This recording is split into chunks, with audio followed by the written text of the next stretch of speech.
My name is Carina Gardner, and I'm what you would call a practical designer. If you're ready to create a life that you love, become an incredible force for good, and generate income while pursuing your dreams, this is the podcast for you. Welcome to Make and Design. Hey designers, I am so excited today because I have a great guest on. We're going to talk about following your heart, following your passion, talking about really trying to find some transformation in your life as a creative. Constantin Morun is coming on with us today. Congratulations for having an amazing podcast, which is really cool. And do you want to just start us off by telling everybody a little bit about yourself? Yes, absolutely. Thank you so much, Karina, for having me here. It's a pleasure to be here. Hello, everyone. So essentially, I am Constantin Morun, as Karina mentioned. I was born in Eastern Europe during the communist regime, which meant that it was a time of fierce scarcity. So my caregivers, my parents, my teachers were very much, you got to go to school, you got to work hard, you got to go into the sciences because that's going to offer you a better chance at life. So I remember growing up, not necessarily being allowed to be creative because that was seen as something that wouldn't yield an income, wouldn't yield safety, wouldn't yield a future that you could depend on. And that's how I grew up. Then around 17, around the 2000s, is when we moved to Canada. My parents wanted to give my brother and I a better chance at a better life. So we moved to Canada, and it's been amazing. Now, I didn't tap into my creativity until much later in life when I realized that, wait a second, I actually have a creative side, because all my life I thought that because I'm not drawing, because I'm not singing, because I'm not playing a musical instrument, I'm not creative. And that's so far from the truth. Yeah, that's so amazing. So, but how did you come to that realization that you're like, oh, I'm not tapping into something that I need for myself? So tell me about that. Yeah, that's a great question, Karina. One of the things that I've come to realize is that I was someone that always challenged beliefs and thoughts and teachings that weren't necessarily resonating with me. And I remember even as a child, I was challenging that a lot. And as I was challenging it through my high school years and then later through university, I've come to realize that there was a mismatch. There was something more in me that I wasn't allowing to come up. And there was some creativity, some way to express my creativity. And initially for me, funny enough, English is a second language. In fact, I did not speak any English when I moved to Canada. And then I got to learn it. And one way I was expressing my creativity, it's like my second year in Canada, was through writing essays in English class. And I was like, I loved it, but I didn't know what that meant, right? And then a few years passed, and then I was writing articles and I was writing things in my life and talking to people and coming up with ideas that had a creative background.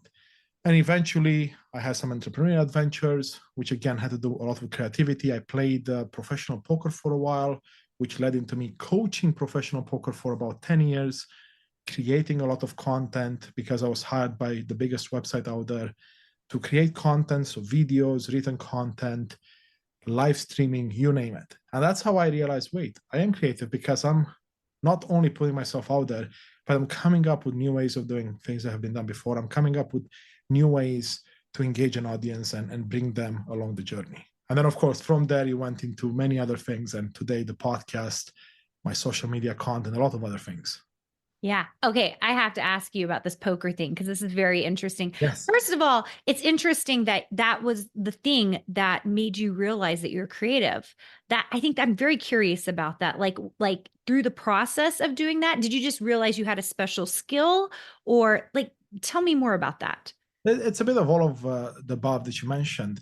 So I want to be honest. I didn't necessarily realize I was actually creative until a few years ago when I was being challenged by a few people to look at my life and say, well, you've been creative there and there and there. It was showing up everywhere. So I knew in the moment when I was doing it that, there's some creativity around it. But again, because I wasn't drawing very well, because I couldn't sing, because I couldn't do any of the creative stuff as I thought of it, I didn't really think of it as much. But with the poker, now I have a math and science background, so numbers fascinate me. And I got really good really fast at playing poker, and I had a bit of luck in my favor. And that allowed me to then be like, what else can I do? And all my life, I grew up as someone that learns a skill, learns something, and then cannot wait to share with everyone else in the hopes that then maybe they can pick up a lesson or two and improve their life. So it's been in school. I was a math and science tutor. Then I was a professional gamer for a while, and I mentored and coached people there. Then we had the poker. Then I went into the corporate world, and now with Microsoft as well, I mentor and coach people. And now I do it also with people in my life. And as you and I talked offline, I'm launching a coaching and mentorship business where I'm helping people on this path based on what I have found, based on all the learnings I'm going through. And I'm someone that's always, always learning and pushing myself forward. And yeah, I hope that answers your question. Yeah, that was amazing. Okay, so I'd love to even go back a little bit when we weren't recording this, but you talked about following your passion. Yes. And I would love for you to dig into that a little bit and how it's kind of brought you to this idea that you want to do some coaching, you want to do some work with other people because of your own transformation. Yeah, absolutely. I love the question. And for those that can see, I have a sign above to my right here that says "Follow your heart." It's funny. I just found it randomly in a dollar store a year or so ago. And that resonated really well with me because what I have realized is that I chased everyone else's dream without chasing my own because I followed in the footsteps of my parents, everyone telling me, you got to go to school, you got to get a good degree, you got to get a good job, you got to climb the corporate ladder.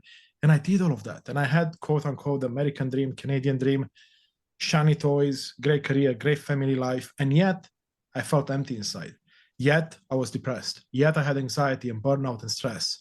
Yet I was overwhelmed and procrastinating and hesitating. And I was fear-ridden, fear of failure, fear of success, fear of the unknown, fear of rejection. That was a big one.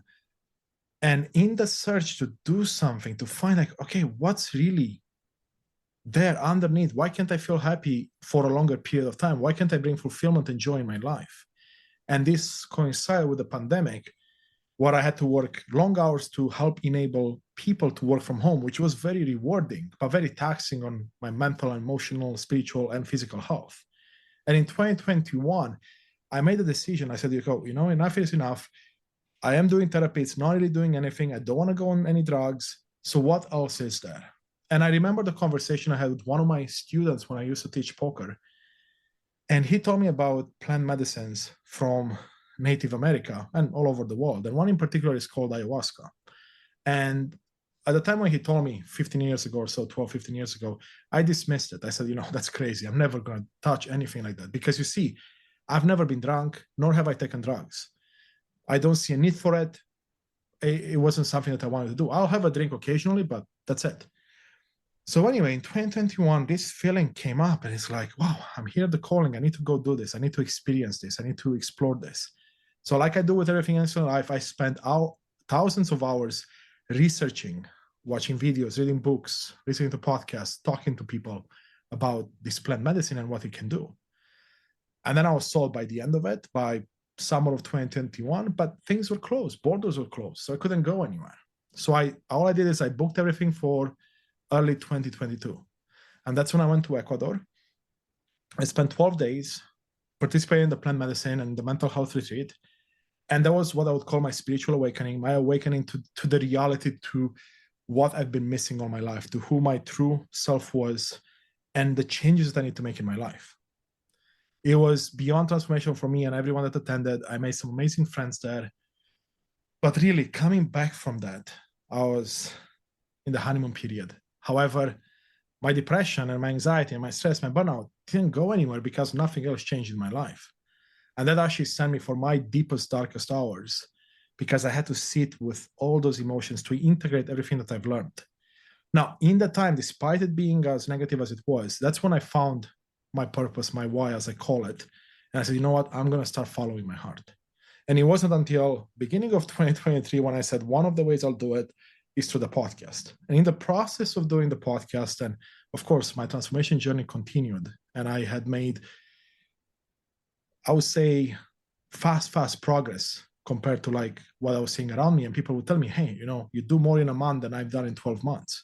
And I wasn't necessarily seeing it that way, but that's how it appeared to the external world. So to come to your question, how I got into coaching and mentorship, I did mention that I mentor and coach people in my life, in my professional life, my personal life. I did it for poker, math, all those things. Well, people started to come into my life and say, hey, you're going through this, you've overcome depression, anxiety, burnout, stress, overwhelm, procrastination, all the things I mentioned. Can you help me do it as well? So I said, sure, I'll share what I've learned. You try it. Not all of it may work for you, but some things may. And the more I did that, the more I realized that, wow, there is actually something here, because people are getting better and can do more and can truly live their passion a lot faster and can go a lot further. And of course, then they're like, well, why don't you look at doing this as something on the side, see if you can help even more people. Start with one-on-one, then go to group coaching, then do some courses, see if you can help people, because if that's your passion, why not? And that's really what it came down to, because, and I'll wrap it up with this, my mission in life, as I understand it today, and it's always evolving, but within the same context, is to inspire, empower, guide, and support individuals on their life journey so they too can find joy, fulfillment, success, and abundance in life. That's it. And I guide every decision I make, I guide every action I take by that principle. If I'm having a conversation with you, Carina, today, have I been able to do at least one of those 4 things? If I haven't, there's something missing. Yeah. So I love that so much. Okay. So interestingly enough, the thing I'm kind of hearing is that some of like your figuring out where to go and what to do kind of started with your podcast. Is that true? Absolutely, 100%. Okay. Because when I was sitting in my darkest times and I came up with the idea of the podcast, it took 6 months to actually do anything with it. And then what I did is I said, beginning of January 2023, I'm like, enough is enough. I'm going to pull myself out of this, because I was keeping people away, therapists away, everyone away. So what I did is I put my thoughts on paper, and then I put them in a PowerPoint presentation, because that's what I'm great at. I do PowerPoint presentations and I present to all the customers I work with and whatnot. Anyway, so I put them in a PowerPoint presentation, and I went to every friend, acquaintance, family member, coworker that wanted to listen to me. I said, hey, give me half an hour. I want to run an idea by you. What are your thoughts? And every single person I talked to, they were like, wow, this is a great idea. And with every conversation, my confidence grew. And I pushed through it to the point that in March, I put a blurb of my podcast. So I came up with a mini description. It wasn't launched at this point. Launching was in May. I put it on one of the sites that allow us to find guests. And within, I think, even a week, I had like over 100 people wanting to be on my show. Now, keep in mind, they didn't know who I was. I had a blurb about the show and the mission and whatnot, and that drew people in. And I was like, wow, that's amazing. Started having conversations with people. I actually had 30 conversations before I even went live in May. Yeah. And I made the decision to do 2 episodes a week because of the demand. And with every conversation, I was learning so much that it was opening up my mind to the possibilities, right? Because initially I was like, the way I execute my mission is my podcast. Then as I talk to people, I'm like, oh yeah, I haven't considered this and this and this. Opened up my mind so much, Carina. Yeah. So that network, I do think there is a lot of power. I remember when we started our podcast, that connection with people and starting to see what they're doing really does open up your mind to all the possibilities that are out there for you. So you started the podcast. It sounds like well, first of all, let's talk about the podcast. Yeah. I'm going to be on your podcast. We're kind of doing an exchange here and talking on each other's podcast.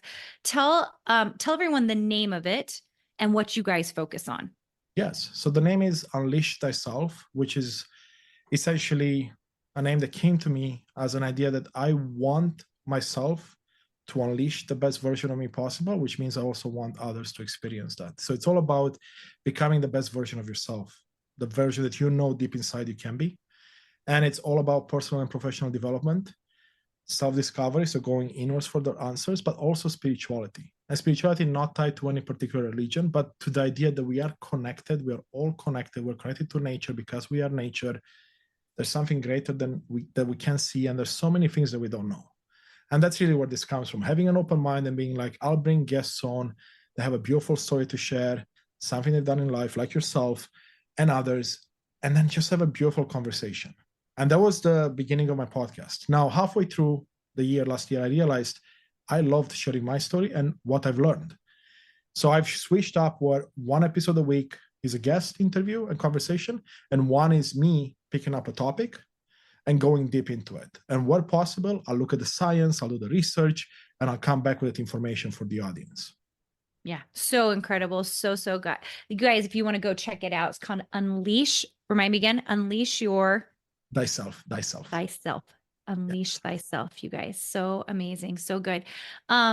So I know that you are coming out with this coaching and mentorship program. Do you have, just as people are kind of interested in it, where they can go to learn more about it and kind of your timeline for coming out with something like this? Yes, so we are building that website right now specifically for my own brand and coaching.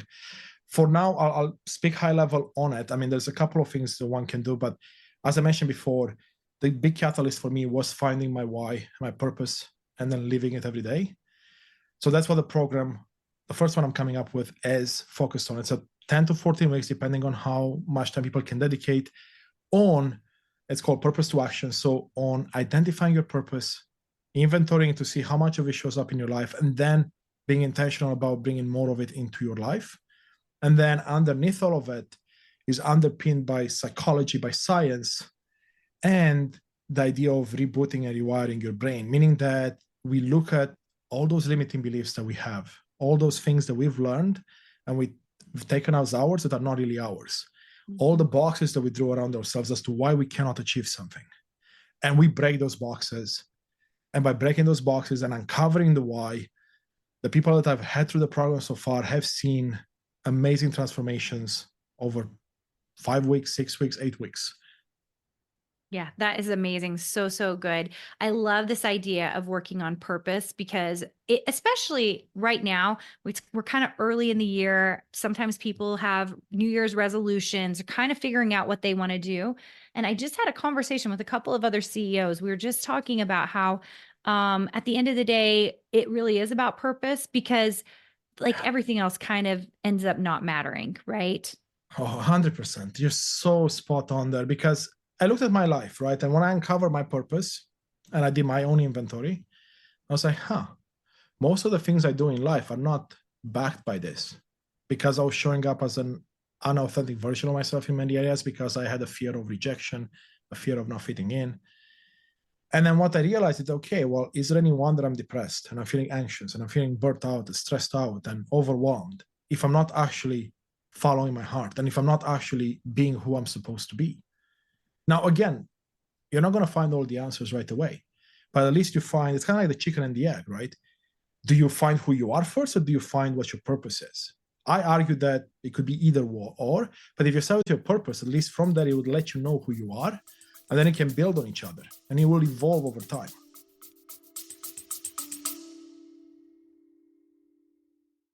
Have you been dreaming of earning a master's degree or a design certificate that could lead you to launch your very own business? The University of Arts and Design has unique programs where you not only learn how to design, but how not to be a starving artist, which is why I created it. Join us in our upcoming Design Your Future event. Visit uad.education/design your future to learn more about our students, discover the courses that we offer, and find out more about how you can become part of something truly unique in the university experience. Yeah. I love that. So, so good. Will you give everyone the website so that they Yes. can come check you out? Absolutely. So the website right now for the podcast and myself is unleashthyself.com. The website where I'll have the coaching and the programs and everything else I'll be doing will be under my name. And that's coming up in the next couple of weeks, months, hopefully by February, constantinmorun.com. And it's my name without the E at the end, B-O, which is my nickname, and my last name, M-O-R-U-N. But We'll make sure. Yeah, we'll get that into the show notes for you guys, unleashthyself.com, and then Constantine's full name, which we'll have out in the show notes. Any last minute words of advice for someone who's maybe struggling right now, someone who's is dealing with some anxiety, maybe some depression, and isn't sure what they should do? Yes, absolutely. There's a couple of things that come up for me that I would like to share. The first one, it's simple.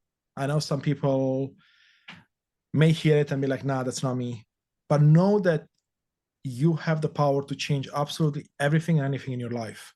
If you've gotten yourself to where you are today, you also have the power to get yourself out of where you are today. So if you're feeling anxious, if you're feeling down, if you're feeling stressed, burnt out, it's normal. It happens because we live a life that's so hectic, that's so misaligned with who we are at our heart, that it will pull us down in those dark times. However, you can also pull yourself out of it. Now, you will need help, right? There are plenty of therapists, doctors, people that specialize in that. Or in some cases, even people like myself or other mentors and coaches and people in your life that can help you come out of it. So that's the first part. The second part is what I've come to realize in all my research with psychology is that people always focus on controlling things, right? I know I focus as well. It's like, oh, I want to control this so it comes out perfect. And that, of course, spills out into our lives. So I might control my spouse, I might control my kids, I might control my relationship with my friends or how things show up. And what I've come to realize is that we really have control over nothing other than ourselves. And even then, within ourselves, can I control my actions? Sure, I can. But some of them are driven by my subconscious mind. So like, Carina, you and I will have a conversation. You'll say something, triggers me. Boom, I react. Did I control that? No, I didn't. That was automatic. Right? So then you look at actions. Yeah, sometimes. Then from actions, you go to feelings. Sure, I feel sad, I feel down. Can I control that and change it? Not very easily. And then we have the thoughts and beliefs, which are influenced by your environment. And people usually focus on the environment to try to control it. But then again, you can't really. I mean, you can control where you put yourself in the environment. So do I work with these people? Do I hang out with these people? Do I watch the news? Do I go on this social media platform? You can control that. But that's usually driven also by your feelings and everything else. And I left thoughts and beliefs out for a reason. That's what I have found to be the only place where you have 100% control. Because here's what happens. Your environment influences your thoughts and beliefs. And beliefs could be you're not good enough, you're not creative enough, you're not going to make enough money being creative, you're not going to put yourself out there, all those limiting beliefs. And once you have a thought and a belief come up, then that's going to result in a feeling, which results in an action, which results in a result. So if my thought and belief is negative, then the feeling associated with that cannot really be positive now, can it? And if I have a negative feeling, can I really take a good action, a great action? All the actions I take will be impacted. And then, of course, the results are just the result of what I've done so far. So it has to come back to the thoughts and beliefs. And you can absolutely change all of them. There's a term in psychology, that's a newer thing that they've come up with, called neuroplasticity. The idea that for the longest time, they thought that once you grew up past a certain age, your beliefs, your thoughts, your mindset, everything about you was fixed. You could not change it anymore. Now they're able to prove it that, wait a second, not only can you change it, but you can make drastic changes very, very quickly because you can adjust your thoughts and your beliefs and your patterns. And that's what I work with people on top of finding their purpose. And there are easy ways. I mean, if we have time, I can give you a quick way that people can start doing that. Love it. Yeah, let's do that. So give everyone this method. Okay. Now, before I start really quick, let me ask you this, Carina.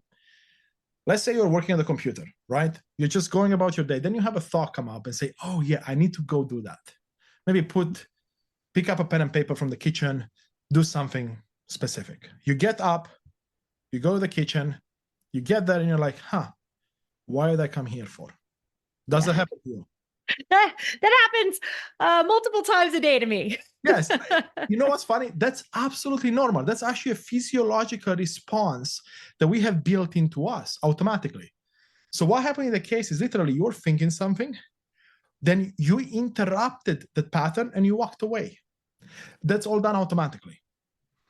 But what if we could harness the same power to do it on purpose? So let me explain. Amazing. Yeah, let's hear it. Now you have a thought or a belief come up. Let's say you're working on something creative, like you're painting, you're drawing, and you have a thought that maybe gets triggered by a color you use, by a smell, by a sound, and you're like, why am I wasting my time? I shouldn't be doing this. This is not what's going to bring me money. Well, that's your chance to say, you know what? I become aware that that's a thought that I don't like, that I don't agree with. Let's interrupt it. We just talked about the way you can interrupt it. Literally physically doing something, removing yourself from it, jumping, yelling, whatever you can do within the space you're in. So let's say I'm sitting down, I'm doing that. I get up physically, get myself up. Now, this next part is crucial. What I do is this. And for those that can't see, I'll explain it in a second. I'm taking a deep breath in and putting a huge smile on my face. And I'll explain in a second why. And then, I'll move back so people can see. I pump my chest. That's how I celebrate. And I say, yes, Constantin, we caught ourselves. We caught the fact that that's a pattern that we don't want to repeat. And then I replace that with a positive thought. So let me explain a couple of things here. When you interrupt the pattern, so when you do it intentionally or unintentionally, what happens in your brain? A vacuum gets created, called scotoma in psychology. This vacuum, like any vacuum anywhere else in space, needs to be filled in right away. That's why you forget your initial thought, because it gets filled in by something else. But what if you could have power to fill it in with whatever you want that's conducive to your best? So now we have the thought, we interrupt it. Now, why am I putting a smile on my face? Why am I taking a deep breath in? Why am I celebrating? Well, what does it do to you? When you have a smile on your face, Carina, what happens? You feel good. You feel happy. And science has shown that you cannot be in two states at the same time. If I'm happy, I cannot be sad. Sure, you can go there after, but you cannot go there in the moment. Mm-hmm. Not only that, but when you smile and when you celebrate especially, your brain releases dopamine and other feel-good hormones. And your brain is going to go like, Constantin, what happened there? Why am I feeling good? Mm-hmm. And it's going to go look for why. Mm-hmm. And now what you're doing is you're reinforcing a behavior you want to build within yourself. And then, of course, you replace the thought. So we said the negative thought was like, I shouldn't be wasting my time on this. You should be like, you know what? This is what brings me joy and passion. And I can spend time. Not only can I spend time, I get to spend time doing this. How many people can say they get to spend time on doing what they truly love? It's not many, right? So now I'm putting different beliefs, different thoughts in. You do it once, it's not going to do much. But you start repeating it, it's going to be transformative. And I'm telling, I'll give you a quick example, Carina. I was sitting with a nurse friend of mine last weekend. We were having dinner late at night. And she's going through a bit of a rough patch, the winter blues here in Canada. And she's like, what do you tell your clients? Like, what do you tell them to do when these thoughts come up? And I went through the same exercise with her. And she was skeptical. She's a nurse, very scientific. And I understand it's not for everyone. But here's the funny thing. The next day, so not even 12 hours later, she messages me and she's like, wow, that stuff actually works. I have no idea how. And she keeps doing it now. Because that's the beauty of this.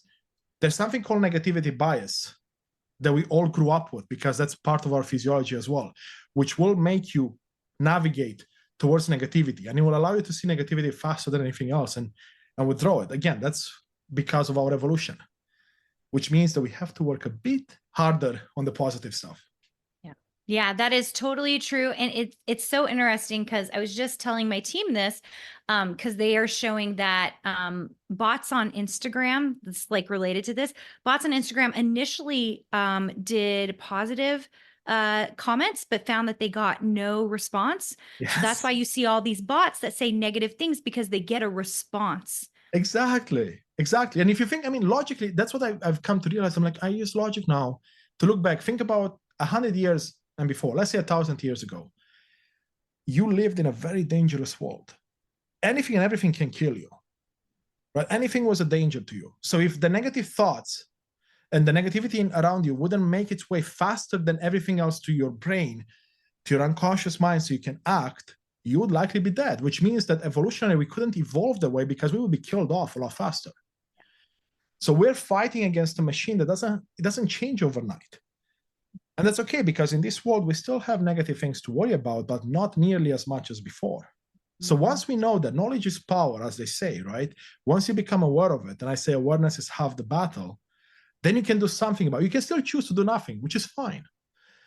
But then you can also choose to do something about it, because now you hold the power. It goes back to what you asked me. It's like, what would I leave people with? It's like, you hold the power to do absolutely anything in your life, everything you want, everything your heart desires. Yeah. You just have to decide that you want that bad enough, right? So amazing. You guys, I hope you got so much out of that today. If you want to go check out more of what Constantin is doing, go check out unleashthyself.com, and we'll give you some other websites on the show notes. Constantin, thank you so much for being with us today. It's been such a pleasure. Thank you for having me on. All right, guys, we will see you soon, and take care.